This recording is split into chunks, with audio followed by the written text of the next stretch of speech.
Le podcast Athlète Entrepreneur, animé par Amélie Delobel, vous relate les différents parcours inspirants d'anciens sportifs ou sportifs actuels de haut niveau de différentes disciplines qui se sont tournés par la suite ou sont actuellement dans le milieu entrepreneurial.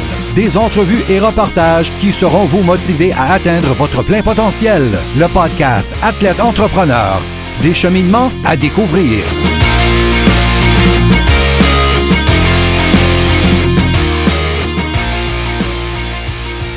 Bonjour à tous, ici votre hôtesse Amélie Delobel et je suis très heureuse de vous accueillir sur mon podcast Athlète Entrepreneur pour cet épisode 041 sur la nouvelle vie de Ronda Rousey. Athlète Entrepreneur est un podcast qui a pour but de motiver les athlètes ou anciens athlètes qui souhaitent se lancer en affaires. Pour cette dernière émission en 2019, j'ai décidé de vous raconter la nouvelle vie de Ronda Rousey, cette ancienne championne de combat ultime UFC qui s'est depuis tournée vers la lutte professionnelle, le cinéma ainsi que le monde des affaires. Ronda Jean Rousey est née à Riverside, en Californie, en 1987. Elle n'a malheureusement jamais vraiment connu son père, qui a été atteint d'une maladie incurable et qui a mis fin à ses jours alors qu'elle n'avait que 8 ans. C'est sa mère, elle aussi une ancienne judoka et championne du monde, qui a commencé son entraînement alors que Ronda avait 11 ans. En 2004, alors âgée de 17 ans, Rousey prend la 9e place lors des Jeux olympiques d'Athènes. La même année, l'Américaine devient championne des États-Unis avant de conquérir le titre mondial. Puis, à la fin de l'année 2006, elle change de catégorie de poids, passant chez les moins de 70 kg et remporte la médaille d'or lors des Jeux panaméricains de 2007 à Rio de Janeiro, au Brésil. 2 mois plus tard, elle devient la première judoka américaine à monter sur un podium mondial depuis 1995, alors qu'elle met la main sur la médaille d'argent. En 2008, Ronda participe de nouveau aux Jeux olympiques, cette fois à Beijing, où elle remporte le bronze, devenant ainsi la première américaine à être une médaillée olympique en judo. Elle fait son entrée dans le monde du combat ultime en mars 2011 où elle signe une victoire face à la Brésilienne Ediane Gomez. Un an plus tard, elle gagne le titre de cette division des poids coqs du Strike Force face à l'Américaine Miesha Tate. L'athlète de 5 pieds et 6 pouces dispute le 23 février 2013 son premier combat en UFC où elle conserve sa ceinture de championne.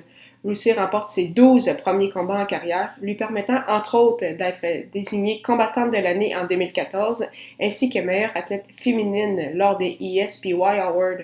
C'est la première fois que cette récompense était remise à une athlète de ce sport. L'année suivante, elle remporte de nouveau cet honneur lors des ESPY Awards, en plus d'être nommée meilleure combattante tous sports confondus devant le boxeur Floyd Mayweather Jr. Le 14 novembre 2015 marque la fin du long règne de plusieurs années de Ronda Rousey, alors que celle-ci est défaite par Holly Holm à la suite d'un KO. À la suite de ce revers, elle prend une pause d'1 an avant d'effectuer un retour à la compétition le 30 décembre 2016 face à la nouvelle championne Amanda Nunes. La Brésilienne inflige une 2e défaite consécutive à Rousey. Il s'agira de son dernier combat en UFC. La Californienne a donc présenté une fiche de 12 victoires contre 2 revers en carrière, étant championne des poids coqs durant 3 ans. Ses performances lui ont permis d'être admise au temple de la renommée de la UFC le 5 juillet 2018. Dès 2014, l'Américaine fait des apparitions sporadiques lors des événements de la WWE, l'organisation de lutte la plus connue. En 2018-2019, elle participe à temps plein aux différents événements, devenant ainsi la première championne de la WWE. Elle gardera la ceinture pendant 232 jours avant de perdre son titre devant Becky Lynch, qui battra par le fait même son record de règne comme championne. Rousey a cependant décidé de prendre une pause de la lutte pour la saison 2019-2020, disant vouloir fonder une famille. En plus de ses succès dans les sports de combat et à la lutte, elle fait aussi sa place dans le monde de la télévision. En 2019, elle avait des rôles récurrents dans les séries Total Divas et 911. Elle avait également apparu dans les films Fast and Furious 7 en 2015. Au fil des années, Ronda Rousey a également apparu dans plusieurs jeux vidéo, étant sur la pochette couverture du jeu EA Sports UFC 2 en 2016, donnant sa voix à Sonya Blade dans le jeu Mortal Kombat 11 en 2019 et étant présente dans le jeu WWE 2K20. Au niveau des affaires, Ronda Rousey a su générer des revenus importants au cours des dernières années. En tant que sportive, différents sites mentionnent qu'elle aurait récolté des gains d'environ 12 millions de dollars américains pour ses combats de la UFC et de la WWE. Cependant, la femme de 32 ans a également amassé une belle somme d'argent avec des judicieux placements boursiers et un patrimoine immobilier. Elle a aussi signé un lucratif contrat avec la compagnie de cosmétiques CoverGirl. Elle possède plusieurs restaurants à Washington, un club de soccer à Riverside County et serait impliqué dans d'autres projets comme un parfum et une ligne de vêtements. Il faut dire que son image de marque et tous ses produits dérivés lui rapportent également beaucoup de sous. Une chose est sûre, il sera intéressant de suivre son parcours dans les prochaines années. C'est ce qui met fin à cette émission. Merci beaucoup encore une fois pour votre support et en souhaitant que vous ayez aimé cette 41e émission officielle d'Athlète Entrepreneur sur la nouvelle vie de Ronda Rousey.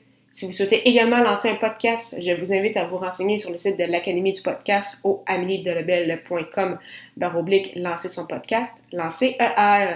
Sinon, si vous aussi vous avez un podcast et vous souhaitez essayer un nouvel hébergeur, vous pouvez obtenir un mois d'essai gratuit sur la plateforme Blubrry, celle que j'utilise présentement, en utilisant le code promo Blubrry au ameliedelebel.com/Blubrry, BLUBRRY. Si vous avez des questions, n'hésitez pas à me contacter comme toujours.